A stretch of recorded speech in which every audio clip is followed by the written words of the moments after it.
Bonsoir, mesdames et messieurs. Alexandre Baudouin et François Trépanier qui vous souhaitent la bienvenue à une autre édition de Sport Express. Salut François. Salut Alex. Hey, François, avant de parler de football, il faut absolument parler de hockey rapidement. 2 points sur 4 pour le Canadien. Oui. Écoute, game endormante dimanche. Moi, je m'attendais au contraire, par exemple. Victoire contre Arizona et belle performance de Louis Domingue, C'est ça, gardien j'allais de dire. Mont-Saint-Hilaire. Un petit gars de Mont-Saint-Hilaire qui a joué son hockey dans la région de Saint-Hyacinthe, de la rive sud de Montréal. Alors, bravo. Donc, première victoire. On est bien content pour lui. Et je veux faire également un aparté, François, sur le tournoi Bantam de Saint-Jean. Oui, écoute, ça se poursuit. Toujours en cours. Les simples lettres ont terminé, Alexandre, le week-end dernier, la semaine dernière. Et cette semaine, jusqu'à dimanche, la grande finale, tu as déjà participé en tant qu'entraîneur. Les joueurs aussi. Les joueurs également, dans oui. le 2 lettres. C'est le 2A, le 2B. On s'entend, c'est les grosses catégories de cette semaine. Exactement. Bantam 2A, c'est une belle catégorie parce que souvent, ces joueurs-là vont aller midget 3 les saisons d'ensuite. Alors, non, sérieusement, puis je l'ai toujours dit, c'est un tournoi qui est très, très bien organisé. C'est gratuit en plus. Voilà. François, c'était la 49e édition du Super Bowl en fin de semaine.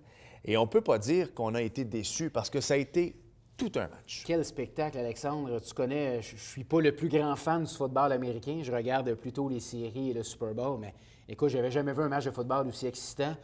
Un show de la demi assez hot aussi, on ne se le cachera pas. Hein? Katy Perry, on voit l'image en ce moment, s'est fait voler la vedette par les requins. Oui. Tout le monde parlait que des requins. Des requins qui dansaient. Exactement. Écoute, eux autres, ils n'ont pas dû... C'est deux choses. Soit qu'ils n'ont pas pratiqué leur chorégraphie ou qu'ils avaient consommé quelques Budweiser avant d'embarquer sur la scène parce que ça ne se tenait pas du tout, là, ce qu'ils dansaient, mais ça a été quand même assez bien. Quel match de football, Alexandre. Écoute, lorsque c'était quoi, 24-14 pour les Seahawks, je me suis dit, gars, c'est terminé. C'est là qu'on a vu, je sais que tu les aimes pas vraiment, mais on a vu du grand Tom Brady. Tu sais, il faut que je dise quelque chose. On va se le dire, là. J'aime pas les Pats parce qu'ils jouent dans la division des Dolphins. Ouais. Et moi, je m'en suis jamais caché, puis vous pouvez rire de moi parce que je le sais que ça fait longtemps qu'ils n'ont pas fait les éliminatoires, mais je suis un fan des Dolphins depuis que je suis tout petit, puis pour moi, c'est aussi important que le Canadien. On va se le dire, là. Je suis abonné à NFL Sunday Ticket parce que sinon, ils ne passent pas assez souvent à TV. Hein? C'est pas compliqué, là. C'est tout le temps les Pats. Souvent en Floride, régulièrement, les voir également. C'est ça, une fois par année. C'est ça, sentiment d'appartenance. C'est pour ça que je les aime pas, mais je suis capable de dire que c'était une bonne équipe de football. Puis, tu sais, je le dis sur les réseaux sociaux, sur Facebook, quand je taquine mes amis. Moi, je suis un fan des Red Sox. Donc, pour moi, les Pats et Tom Brady, c'est un peu comme Derek Jeter. Tu n'aimes pas les Yankees, mais tu respectes le bonhomme. Parce que tu es quand même, on se le cachera pas, là, les Bruins, on oublie ça, mais tu es un grand fan de la ville de Boston. Oui, moi, exactement. Marie-André et moi, c'est notre, je l'ai déjà dit, c'est notre deuxième ville. On y va régulièrement, 2 à 3 fois par année. C'est une ville qu'on connaît sur le bout de nos doigts. Donc, oui, je respecte la ville, c'est le club. Qu'est-ce que je te dis? C'est comme ça. Mais tu sais, ça a été un bon match. Mais on va revenir, François. Là, je veux avoir ton avis sur la fin du match. Qu'est-ce qui s'est passé? Pourquoi il n'a pas fait courir Marshall Lane? Je la comprends pas. Est-ce que c'est Pete Carroll qui a pris la décision? Mais tu sais, on paye à peu près 2 à 3 millions par année des coordonnateurs offensifs et des coordonnateurs défensifs. Oui, honnêtement, là, un gars comme Trestman pouvait gagner 4 millions à la tête des Bears et peut gagner entre 1,5 et 2 millions comme coordonnateur à l'attaque avec les Ravens. Donc, c'est pour ça que moi, je le savais quand il était congédié, qu'il n'était pas pour retourner dans les canadiennes à 400-500 000. Ceci étant dit, au salaire qu'on paye ces gars-là, je me suis dit, d'après moi, la décision vient du coordonnateur offensif. Est-ce que c'était prévu, François? Je ne le sais pas. Tu sais qu'après un coup que c'est fait, les stats sortent de partout. ESPN qui a dit que c'est arrivé 5 fois en saison régulière où Marshall Lynch a touché à la balle à la ligne de 1. Et s'est fait arrêter 4 fois sur 5. C'est ça, il n'a pas été capable de rentrer. Hein?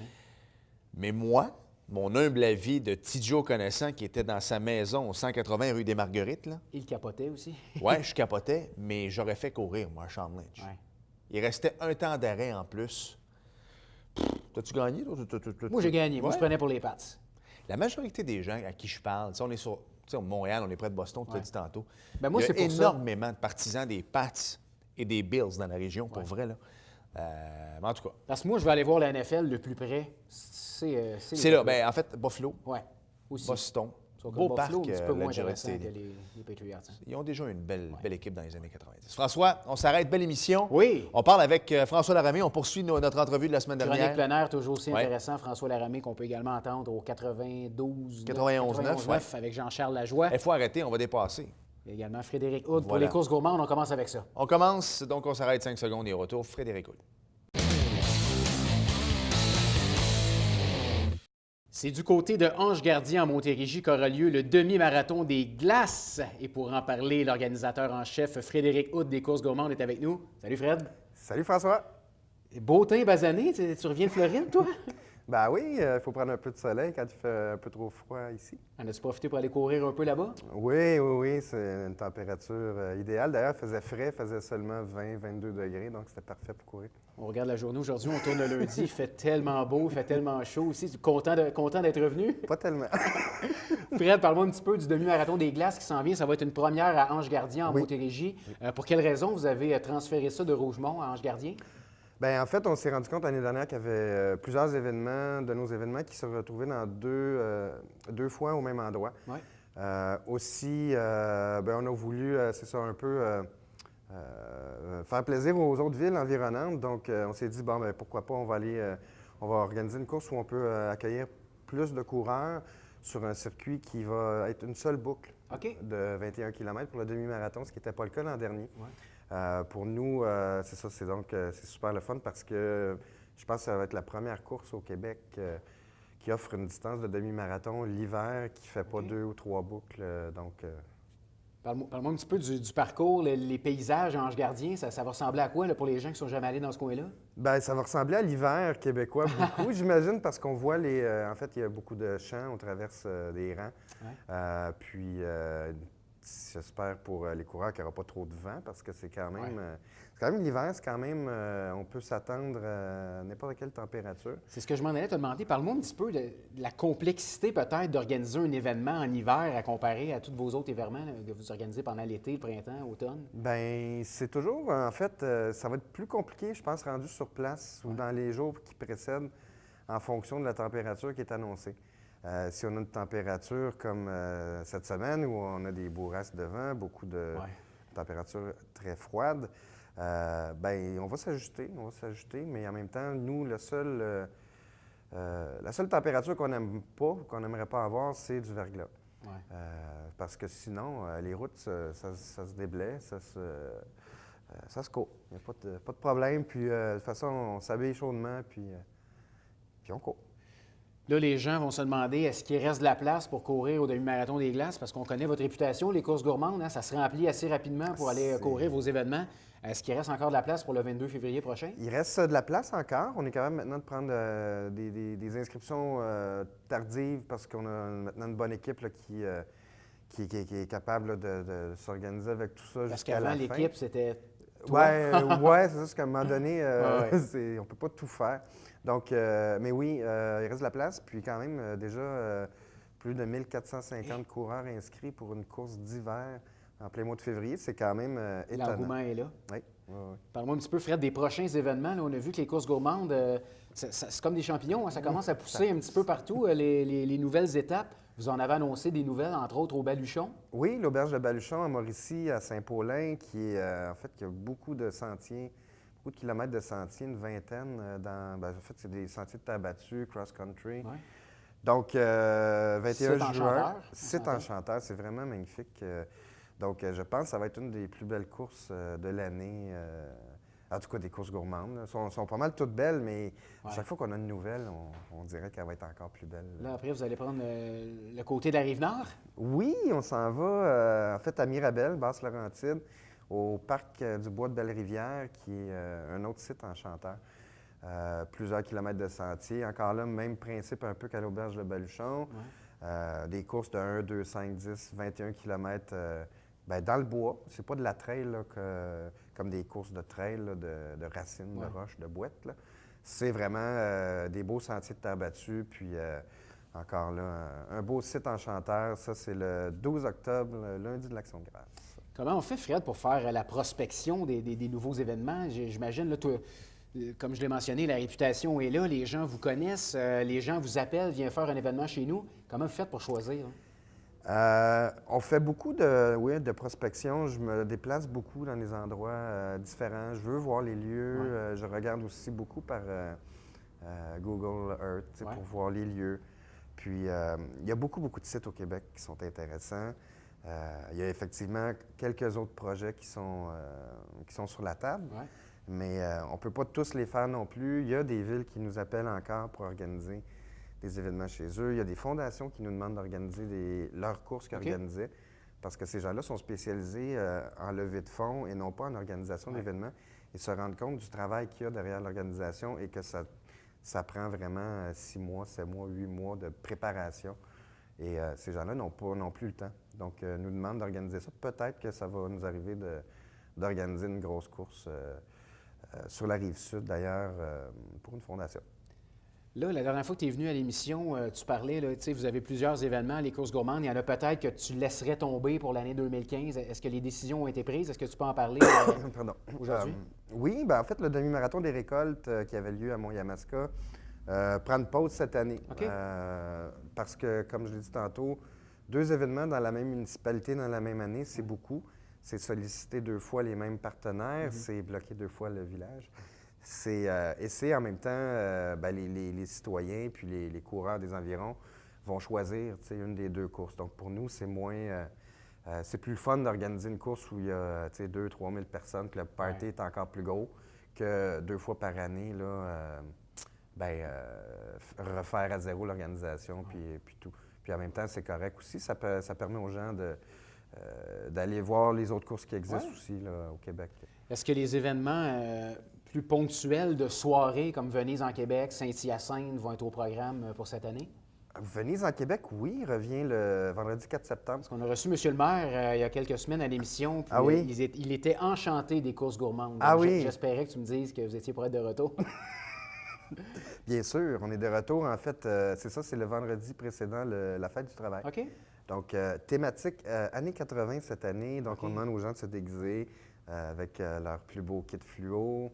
Et voilà, les leggings de l'époque et les cheveux bouclés pleins de toute beauté. Toute beauté. Donc, le soir, encore une fois, puis on attend beaucoup de monde cette fois-ci. Party DJ années 80 barbecue après la course sur le bord de la baie Missisquoi. Ça va être de toute beauté. Et pour les verts à Saint-Hyacinthe, on regarde ça. En cours de discussion. En cours de discussion. Mais on a peut-être d'autres projets aussi. Là, il y a Saint-Grégoire qui s'en vient. Là. Saint-Grégoire, si je ne me trompe pas, ça a été votre premier que vous avez fait, les courses gourmandes. Ça a été le premier, puis c'est encore le plus populaire, je dirais. C'est le plus populaire de nos événements. On est rendu déjà à 2200 inscriptions. Le marathon des érables. Oui, et qui est dans 3 mois. 2200 inscriptions déjà. Oui, et c'était en fait le nombre d'inscriptions qu'il y a eu l'année dernière.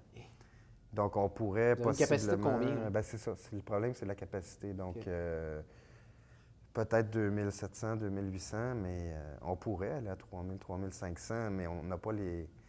C'est une question de stationnement. C'est une question de stationnement et de fluidité le matin, justement, pour pas que les autos, en fait, bloquent l'autoroute comme c'est déjà arrivé récemment. Ouais. Rapidement, en terminant, Fred, on avait parlé peut-être de rumeurs de Saint-Jean-sur-Richelieu, de ce qu'il y a des développements de ce côté-là.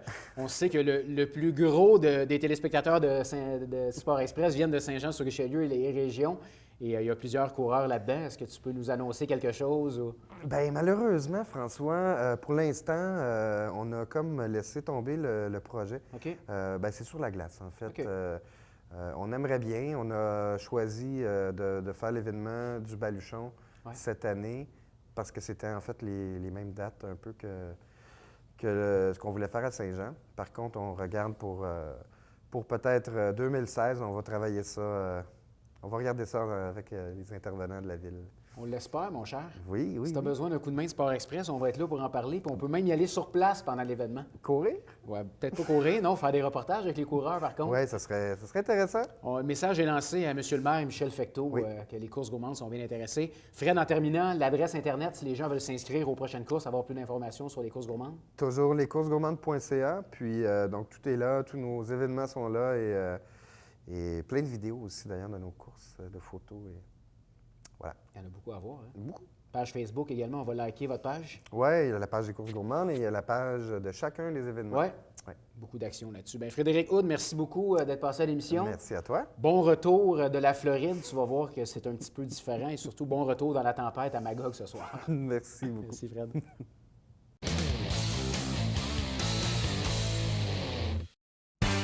Dimanche, 9h30, Télé Bingo, on vous attend.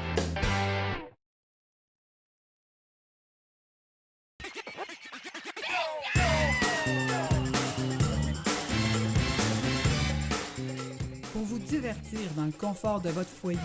Télébingo, TVHR, tous les dimanches matins, 9h30, avec votre meneur de jeu, Alain Rameau. C'est un rendez-vous.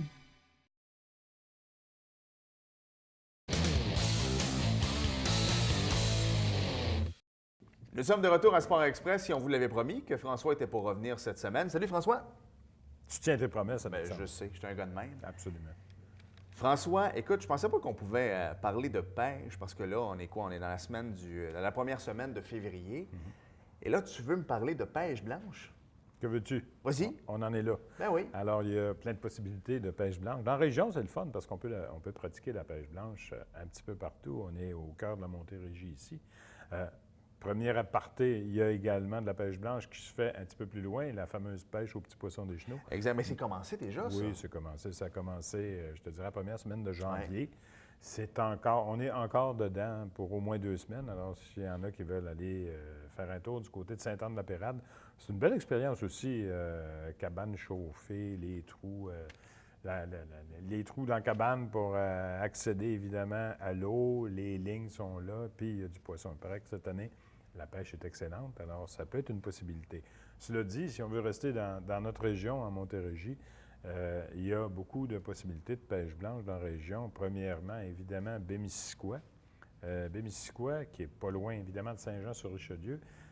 Il y a 2 pourvoyeurs, d'ailleurs, qui offrent des services. Ils offrent des services de pourvoirie, ils offrent des services de location de cabane, ils offrent des services de location de brimbales. Ils te percent les trous. Bon, tu peux aller passer une journée intéressante sur la baie Missisquoi. Paraît-il que ça commence à mordre de façon un peu plus intéressante. Là, j'ai des amis qui sont allés la semaine dernière. Alors, c'est une belle possibilité. Les 2 pourvoyeurs, il y en a un qui c'est chez Courchaine et l'autre chez Bob. OK, chez Bob. Chez Bob, Et monsieur. Courchaine. Alors, si jamais ça vous tente d'aller chez Bob, il y a une pourvoirie qui s'appelle chez Bob du côté de la baie Missisquoi. C'est une possibilité. 2 autres possibilités intéressantes aussi dans la région.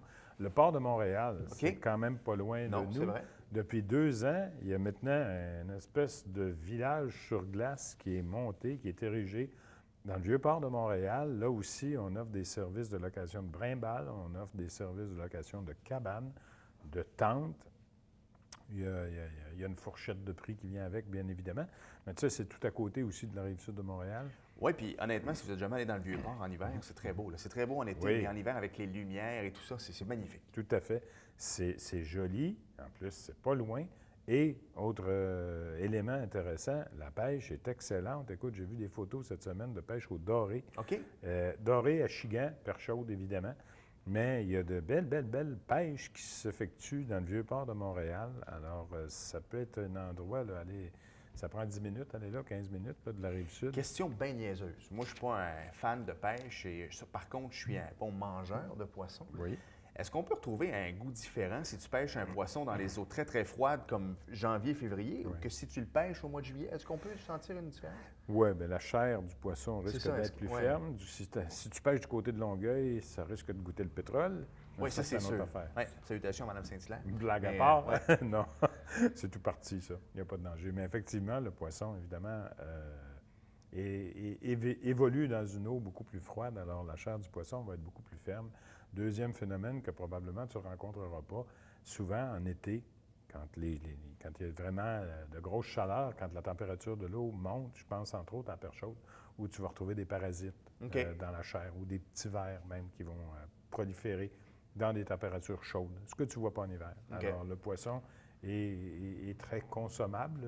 C'est comme le reste. Tu sais, quand tu pêches dans le fleuve Saint-Laurent, tu n'en manges pas tous les jours. Non, c'est ça, exactement. Si tu fais une consommation raisonnable, une fois par 2 semaines, 3 semaines, de toute façon, tu ne vas pas en pêcher tous les jours, mais le poisson va être excellent à consommer sans aucun danger. Alors, c'est une belle possibilité. C'est tout à côté de chez nous, alors il faut en profiter. C'est comme les homards. Le foie, c'est très bon, mais tu ne manges pas du foie à chaque fois que tu manges un homard. Et Dieu sait qu'on n'empêche pas beaucoup, ça arrive sud. Non, ça, c'est sûr. Ça, c'est également. Sûr. Ça serait le fun, hein? Mais ça, puis du saumon. Du saumon. On va en ensemencer. François, tournoi de pêche. J'ai faim. Commence pas à me parler de truites ou de saumon, là. Tournoi de pêche aussi, Alexandre, à Longueuil. L'Association des pêcheurs de Longueuil, une association qui existe depuis une 20aine d'années au moins, organise, c'est la 10e édition de son tournoi de pêche annuel, c'est le 21 février. En fin de semaine dernière, d'ailleurs, il organisait un tournoi pêche en herbe. Donc, l'association prend soin d'entretenir et de créer une relève pour la pêche. Alors, en fin de semaine dernière, il y avait plein de jeunes qui ont été initiés à la pêche par les gens de l'association. C'est une belle initiative. Et le 21 février, bien, c'est le tournoi de pêche annuel, 10e édition. Alors, il y a des prix qui vont être attribués, plus grosse perche chaude, plus gros doré, plus gros brochet, au moins 100 $ par prise, les plus grosses. Ouais. C'est un beau happening de pêche, ça aussi, du côté de Longueuil. Il y a toujours au moins une centaine de pêcheurs là, sur la glace. Ça se passe à la marina de Longueuil, alors les gens peuvent y accéder facilement. Il y a des frais minimes d'inscription. Mais pour les amateurs de pêche blanche, puis même si ça te tente juste d'aller faire un tour pour voir s'il n'y a pas un pêcheur qui pourrait te vendre des poissons, je sais que tu n'es pas pêcheur, mais tu es mangeur. Non, c'est ça exactement, oui. Alors, ça pourrait être une occasion de le faire. Et si on est néophyte comme moi, est-ce qu'on va me montrer comment pêcher là-bas? Oui. Écoute, le groupe de l'Association des pêcheurs, d'ailleurs, vous pouvez aller sur le site, c'est assopêchelongueuil.com. Donc, allez sur le site, vous allez avoir tous les renseignements sur l'association, sur leurs activités. Et oui, ils peuvent le... D'ailleurs, c'est ce que je te dis, ils le montraient en fin de semaine dernière aux jeunes par l'activité pêche en herbe. Alors, ils peuvent te le montrer aussi, mais tu es encore jeune, Alexandre. Je sais. Je vais vieillir bientôt, mais ça, c'est une autre affaire. C'est une autre affaire, c'est un autre enjeu. Alors, voilà pour la pêche. Il y en a un petit peu partout dans la région, évidemment. Si vous êtes tout équipé, bien là, vous avez toutes les possibilités aussi. Je voyais en fin de semaine dernière, dans le parc des îles de Boucherville, il y avait au moins une vingtaine de pêcheurs qui avaient fait des trous là, dans les chenaux et les canaux, dans la glace, évidemment, et qui pêchaient aussi sur la glace. Alors, ce sont d'autres possibilités qui s'offrent. Et si on veut s'éloigner un petit peu de la Rive-Sud, je pense ici, dans le coin de Saint-Jean, il y a des possibilités un peu partout. Alors, pêche blanche, belle activité de plein air pour l'hiver. C'est pour ça qu'on aime te recevoir, parce que tu vois, moi, si tu me parlais de pêche en hiver, c'est sûr que mes deux premiers endroits auxquels j'aurais pensé n'auraient pas été les îles de Boucherville et n'auraient pas été la ville de Longueuil non plus. Et j'habite Saint-Bruno, c'est de la ville de Longueuil, dans l'agglomération Longueuil, si on veut, mais j'aurais pas pensé à ça non plus. François, tu m'as parlé d'un truc, puis on va terminer là-dessus. Le fat bike, je ne suis pas sûr de bien connaître. Le fat bike. Le fat bike. Fat bike. Le gros bicycle. Le gros bicycle. Le gros bicycle. Par moi, là, ça a l'air super intéressant. C'est une nouvelle activité qui s'est développée. On dirait que ça a fait une explosion cette année, le fat bike au Québec. Le fat bike, bien, c'est ni plus ni moins qu'un vélo de montagne avec des pneus surdimensionnés. OK. Puis vraiment des gros. J'ai vu des vidéos, je ne l'ai pas fait. Je te l'avoue, j'en ai pas fait. Mais j'ai vu des vidéos de cette activité-là. C'est assez impressionnant. Écoute, les pneus sont larges, à peu près 8-9 pouces de largeur. OK. J'ai du gros crampon, là. Ouais.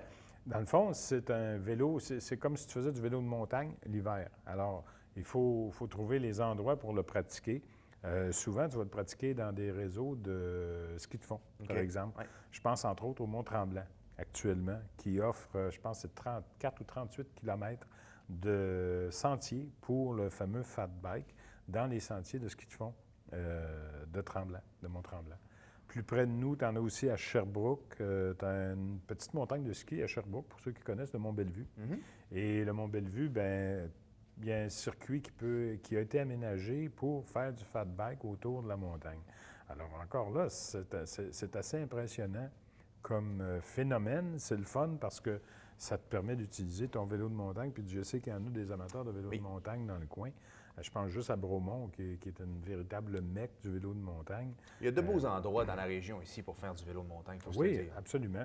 La semaine dernière, on a manqué notre coup pour en parler la semaine dernière, mais il y avait justement une clinique et il y avait une démonstration de fat bike à Bromont la semaine dernière. Oui. Pour ceux qui l'ont manqué, petit rendez-vous intéressant. Tu vois, il y a la traversée du lac Saint-Jean en fat bike qui va se faire le 28 février. Alors, imagine, là, 30 km de vélo sur le lac Saint-Jean, ça glace avec tous les dénivelés qu'on peut imaginer. Alors, c'est une nouvelle compétition qui s'ouvre et qui fait en sorte que le fat bike est en train de prendre vraiment là, une expansion. Quand on connaît un peu la mentalité des amateurs de vélo de montagne, je suis sûr qu'ils vont y trouver leur compte l'hiver avec le fameux fat bike. C'est pas le froid qui va les empêcher non plus. Non, et dans le fond, tu sais, c'est un nouveau défi pour eux. Oui, définitivement. Alors, ça peut devenir extrêmement intéressant pour ces amateurs-là de pratiquer leur sport l'hiver. Et puis, si jamais, bien écoute, je ne voulais pas en parler, je sais que tu n'es pas un amateur, Alexandre. Wow, pas amateur de quoi, là? De golf. C'est vrai. OK, vas-y. Mais tu sais, dans 8 semaines ou à peu près, on va jouer au golf en Montérégie. Ça va vite. J'ai hâte. Hey, François, en terminant, Oui. on s'en est pas parlé la semaine dernière, mais ta chronique 91.9, le nouveau FM Parler de Montréal, je sais que tu es là. Oui, j'y suis. Il y a une petite intermission OK. par les temps qui courent parce que 91.9 fait beaucoup, sinon énormément de hockey par C'est les vrai. temps qui courent. Exact. Alors, Mais tu vas revenir quand même. Je reviens au printemps. Au printemps, tu vas être là? Oui, tout à fait. Parfait. Je vais le dire aux gens parce que les gens qui vont entendre François Laramie à la radio de 91.9, c'est bel et bien notre François à nous. Là. Ça ne sera jamais comparable avec toi, Alexandre. Non, mais tu as commencé avec nous, puis tu sais, c'est correct, mais au moins, tu ne renies pas tes origines. Tu Je viens nous reste, voir quand monsieur. même. J'aime ça. Merci Absolument. beaucoup, François. Toujours un plaisir. C'est On se réciproque. reparle au printemps. Oui, Salut. sans faute.